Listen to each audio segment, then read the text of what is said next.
It began in a bustling market square, where the air was thick with the scent of spices, the chatter of merchants and the occasional cry of a street performer trying to draw a crowd. Among the chaos, a single shoe lay in the middle of the cobblestone street. It was a simple shoe, worn leather with a scuffed sole and a faded buckle, but something about it seemed out of place. No one noticed it at first. People walked around it, too busy with their lives to stop. But by midday, it began to draw attention. A young boy, maybe 10 years old, crouched beside it. He reached out, brushing his fingers against the leather, then looked around. "Who lost this?" he muttered, but no one answered. The boy picked up the shoe and carried it to a fruit vendor. "Did someone leave this here?" he asked. The vendor shook his head. "Leave it be, boy. It's just a shoe. Nothing special." But the boy didn't think so. He tucked the shoe under his arm and wandered off, unaware of the chain of events he was about to set in motion. The boy wandered toward the edge of the market, where the crowd thinned and the noise faded. As he walked, a tall man in a dark coat approached him. The man's face was partially hidden beneath the brim of a wide hat, and his eyes seemed to pierce right through the boy. "Where did you get that shoe?" the man asked, his voice low and gravelly. The boy hesitated. "I found it." "Why?" The man knelt, his face level with the boy's. "That's not just a shoe.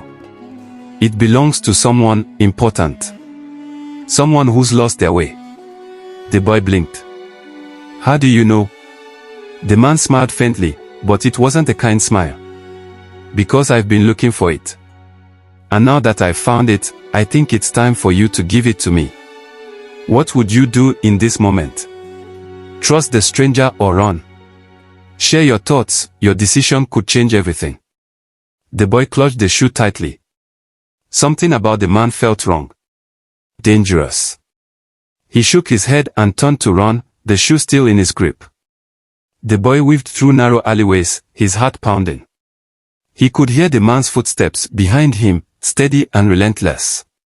He didn't dare look back. He turned a corner and slipped through a gap in a fence, emerging in a quiet courtyard. A fountain gurgled softly in the center, and an elderly woman sat on a bench, knitting. The boy rushed to her. "Please," he gasped, holding out the shoe. "Do you know who this belongs to?" The woman looked up, her eyes sharp despite her age. She set her knitting aside and took the shoe from his hands. "Oh," she said softly, turning it over. "It's begun again." The boy frowned. "What's begun?" But before the woman could answer, the man in the dark coat appeared at the edge of the courtyard. His eyes locked on the shoe in the woman's hands. "You shouldn't have interfered," the man said, his voice colder now. The woman stood, holding the shoe tightly. "It's not your time, and it's not your choice. This shoe will find its rightful owner." What do you think the woman means by "it's begun again"? Leave your theories in the comments. I'll feature the most interesting ones in a future video. The woman handed the shoe back to the boy. "You must take this to the bridge at the edge of town," she said. "Place it on the second stone from the left. And whatever you do, don't look back as you leave." As the boy journeyed to the bridge, strange things began to happen. The streets grew quieter, the air heavier, and people seemed to glance at the shoe with a mix of curiosity and fear. When he reached the bridge, the sun was setting, casting a golden light over the river below. He found the second stone from the left and placed the shoe carefully on top of it. For a moment, nothing happened. Then, the air shimmered, and a figure appeared. The figure was a young woman, dressed in tattered clothes but standing tall and proud. Her eyes were bright, and when she looked at the boy, she smiled. "You found it," she said softly. "Thank you."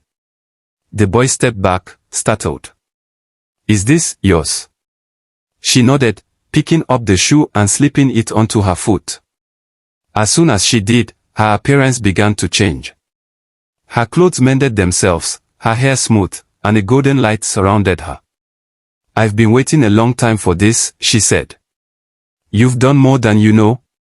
Before the boy could respond, the woman placed a hand on his shoulder. you said things right. The shoe has power, but it's not the shoe itself, it's the choices we make when we find it. Remember that. What choices would you make if you were the boy? And what do you think the woman meant about the shoe's power?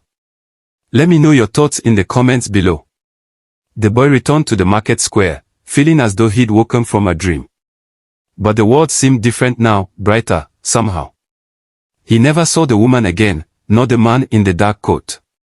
But he often thought about the shoe and the strange journey it had taken him on.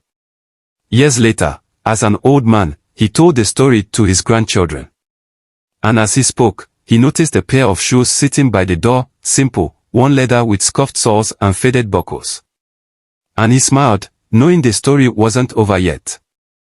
Every story has its own mystery and lesson. What do you think is the moral of this tale?